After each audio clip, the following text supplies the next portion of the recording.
நாம் ஆரோக்கியமாக வாழணும்னா அதுக்கு அடிப்படை என்னன்னு கேட்டிங்கன்னா தூய்மை தான்.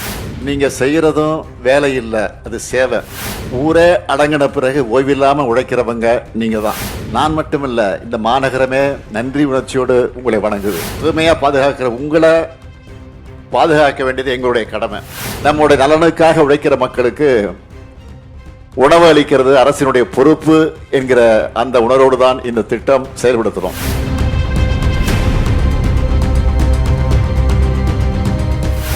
தினமும் காலையில் விடுகிறப்போ நம்ம சென்ன முந்தைய நாள் குப்பைகள் இல்லாமல் தூய்மையாக இருக்குதுன்னா அதுக்கு காரணம் இரவு முழுக்க கடுமையாக உழைக்கிற தூய்மை பணியாளராக இருக்கக்கூடிய நீங்கள் தான்.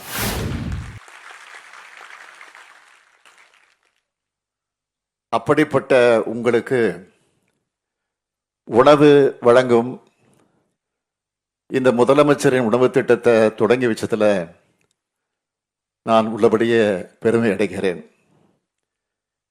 என்னதான் சத்துணவு, டயட், எக்ஸசைஸ்ன்னு இருந்தாலும் நாம் ஆரோக்கியமாக வாழணும்னா அதுக்கு அடிப்படை என்னன்னு கேட்டிங்கன்னா தூய்மை தான். வெயில், மழை, வெள்ளம், புயல்னு இந்த மாநகரம் எந்த பேரிடரை எதிர்கொண்டாலும் அதிலிருந்து மீண்டு வருவதில் உங்களுடைய பணிதான் மிக முக்கியமாக இருக்கு.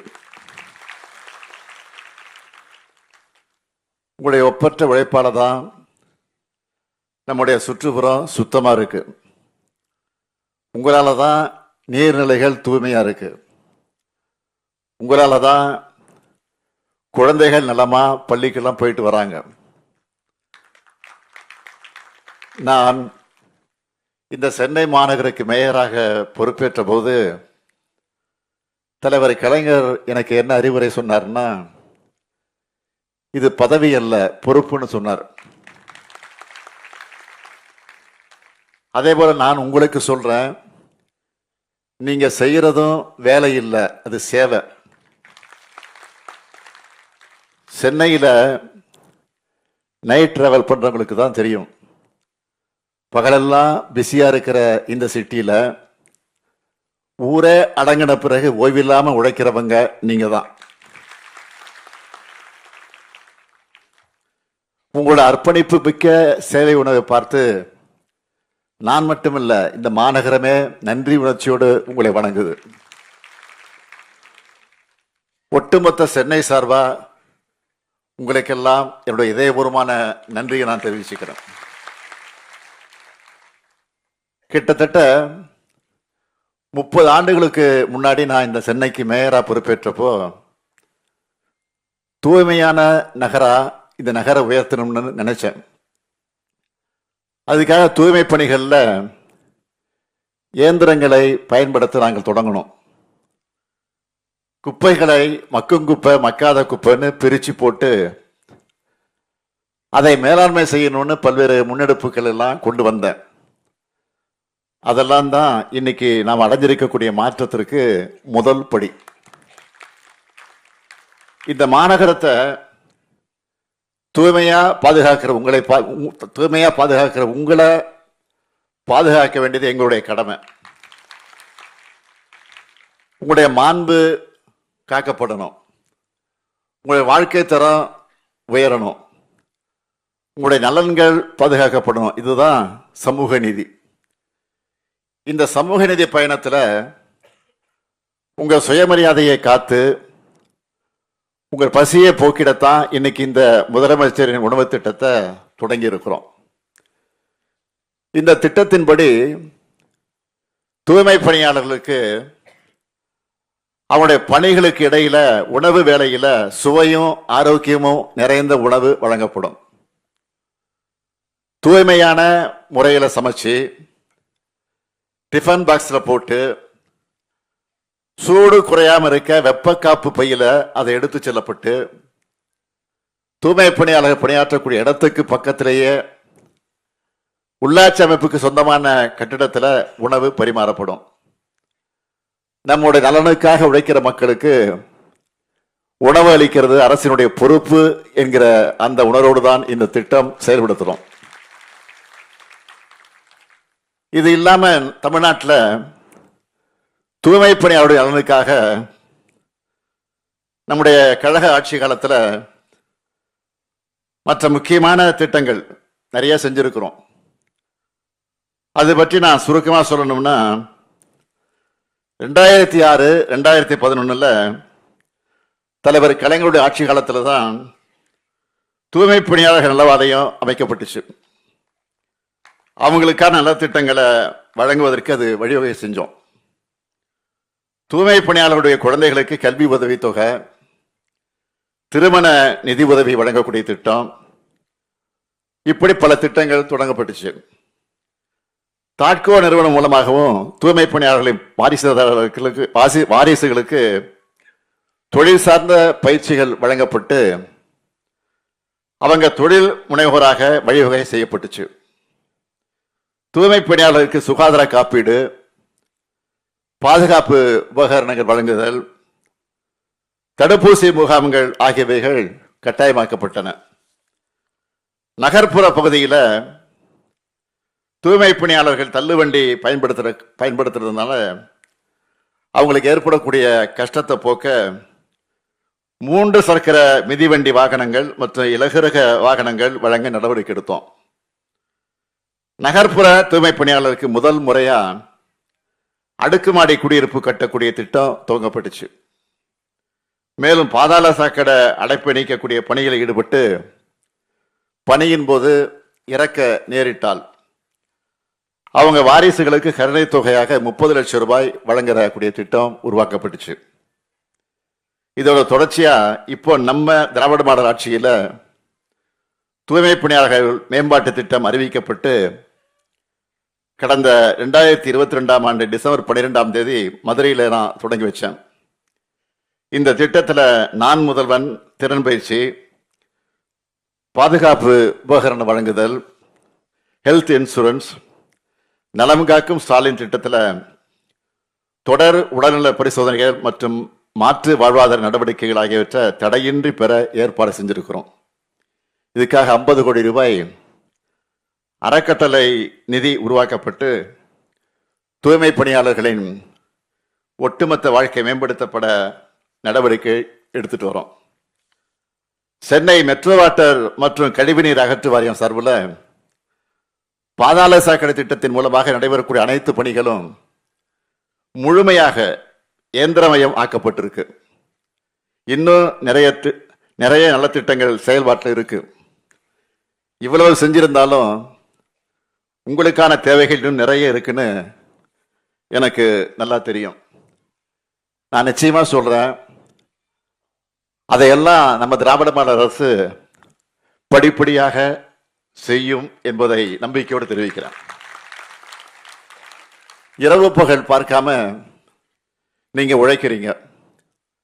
ஆனா உங்களுக்குன்னு தனியா ஓய்வறை இல்லைன்னு பலரும் கவலைப்படுறதா எனக்கு செய்தி வந்துச்சு. பல பேர் இடத்துல சொன்னாங்க. அதனால இந்த நிகழ்ச்சி மூலமா ஒரு அறிவிப்பை வெளியிட விரும்புகிறேன். பெருநகர சென்னை மாநகராட்சியோட 200 வார்டுகளையும் தூய்மை பணியாளர்களுக்காக பிரத்யேகமாக 300 சதுர அடி அளவில் உடை மாற்றும் அறை, கழிப்பறை உள்ளிட்ட வசதிகளோடு ஓய்வறைகள் கட்டப்பட்டு அது பயன்பாட்டுக்கு கொண்டு வரப்படும். அது மட்டுமல்ல, இன்னைக்கு தொடங்கப்பட்டிருக்கக்கூடிய இந்த முதலமைச்சரின் உணவு திட்டம் வருகிற டிசம்பர் 6 முதல் அனைத்து மாநகராட்சிகள் மற்றும் நகராட்சிகளுக்கும் விரிவுபடுத்தப்படும். நான் ஏற்கனவே சொன்ன மாதிரி உங்களுடைய மற்ற கோரிக்கைகள் படிப்படியாக நிச்சயம் நிறைவேற்றி தரப்படும். என்னை பொறுத்த வரைக்கும் வெளி மாநிலங்கள் இருந்தும் வெளிநாடுகள் இருந்தும் வர்றவங்களுக்கு சென்னை தான் இந்தியாவிலேயே கிளீன் சிட்டி தமிழ்நாடு. தமிழ்நாடு தான் கிளீன் சிட்டின்னு சொல்லணும். அதுக்கு நீங்க எல்லாரும் துணை நிற்கணும். இந்த நிலையை நாம் உடனே அடைஞ்சிட முடியாது, எல்லாம் தெரியும். ஏன்னா நடைமுறையில் எவ்வளோ சிக்கல்கள் தடைகள்லாம் இருக்கு, அதை நான் மறுக்கல, அதை நான் நிச்சயமாக மறுக்கல. இருந்தாலும் நான் உங்களை கேட்டுக்கொள்ள விரும்புவது, இப்போ கூட சமீபத்தில் அந்த ஜெர்மனி நாட்டுக்கு போயிட்டு வந்தேன். அதுக்கு பிறகு வெளியிட்ட உங்களில் ஒருவன் பதில்கள் வீடியோ பதிவில் நான் சொல்லியிருந்தேன், பொது இடங்களில் தூய்மை பேணக்கூடிய செல்ஃப் டிசிப்ளின் நம்ம மக்களுக்கு வரணும்னு சொன்னேன். பொதுமக்கள் கொஞ்சம் யோசிச்சு பார்க்கணும்.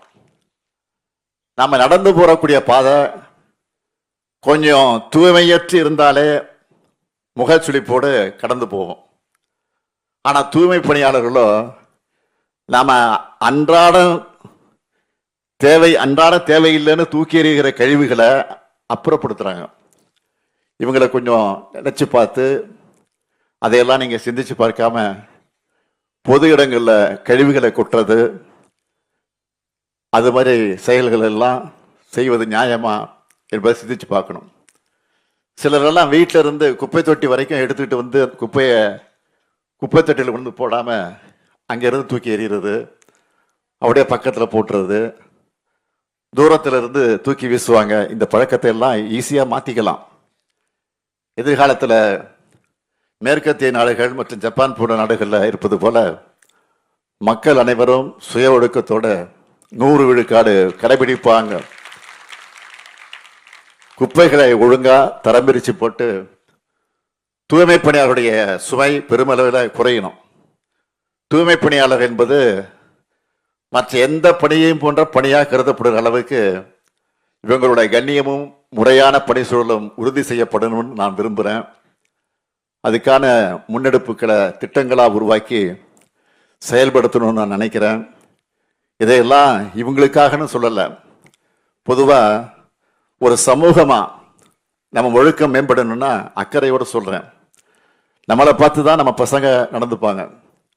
நாம் கரெக்டாக நடந்துக்கிட்டா அடுத்து வரக்கூடிய தலைமுறை இன்னும் பெட்டராக நடந்துப்பாங்க. அப்படிப்பட்ட ஒரு சமூகமாக நம்ம நகரணும்னு நான் விரும்புகிறேன். என்னுடைய கனவு உங்கள் வாழ்க்கை தரம் முன்னேறணும், உங்களுடைய உடல்நலம் பாதுகாக்கப்படணும், உங்கள் பசங்க நல்லா படித்து உயர்ந்த பொறுப்புகளுக்கு வந்து உயரணும், அதில் வந்து உட்காரணும். கடந்த ஆண்டு ஒரு செய்தி வந்துச்சு, ஞாபகம் இருக்குன்னு நினைக்கிறேன். திருவாரூர் மாவட்டத்தை சார்ந்த துர்கா என்ற ஒரு பெண், தூய்மை பணியாளருடைய மகள். அவங்க படித்து குரூப் 2 தேர்வில் வெற்றி பெற்று நகராட்சி ஆணையராக பொறுப்பேற்றுக்கிட்டு இருக்காங்க. இதுதான் நான் விரும்பக்கூடிய முன்னேற்றம். எதிர்காலத்தில் உங்கள் பசங்களும் படித்து முன்னேறி பெரிய அதிகாரிகளாக பொறுப்புக்கு வரணும். அவங்களுக்கு நான் பணி நியமன ஆணைகளை தரணும். இதுக்காகத்தான் தொலைநோக்கு பார்வையோட திட்டங்கள் எல்லாம் செயல்படுத்திட்டு இருக்கிறோம். சுய ஒழுக்கம் இல்லாமல் முழுமையான வளர்ச்சியோ சமூக மேன்மையோ அடைவதற்கு சாத்தியமே கிடையாது.